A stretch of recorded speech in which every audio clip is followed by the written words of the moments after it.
আজকে কি দেখাচ্ছেন sir half pant track pant 3/4 Capri T shirt সব আছে মালটা দেখুন স্যার এক পার এক ডিজাইন আপনি পেয়ে যাবেন এখানে সবটা কোথায় আছে হ্যাঁ স্যার শুধু হোলসেলের কথা হবে এখানে আমাদের শপ নাম হচ্ছে রাশিদ এন্ড কোম্পানি আমাদের অ্যাড্রেস হচ্ছে 118 নম্বর MG road Kolkata 7 near landmark আছে Mohammad Ali park and MG road metro station এখানে আপনি বিভিন্ন ভ্যারাইটিস পেয়ে যাবেন এখন হাফ প্যান্টের শর্টটা দেখিয়ে দিচ্ছি প্লাস সাথে আপনি সঙ্গে সঙ্গে অনেক কিছু ভ্যারাইটিস পেয়ে যাবেন টি শার্টের মধ্যে জগার্স কার্গোর মধ্যে স্টার্টিং প্রাইস কি আছে স্টার্টিং প্রাইস আমাদের হচ্ছে স্যার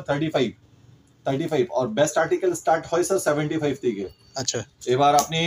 200 টাকা 250 টাকা 300 টাকা 350 টাকা 400 টাকার অবধি মালটা পেয়ে যাবেন আর সাইজও সব রকম পাওয়া যাবে তাই তো ইয়েস স্যার যেরকম যে মালের মধ্যে যেরকম সাইজ প্যাটার্ন হবে সেটাই দিব অ্যাডিশনাল তো থাকবে না কিন্তু M L XL L XL L XL double XL এরকম সব কিছু থাকবে স্যার এইসব আপনার ভ্যারাইটিস হলো স্যার ভিডিওতে দেখার জন্য ধন্যবাদ আর ভিজিট করবেন তো আরো ভালো লাগবে sir thank you so very much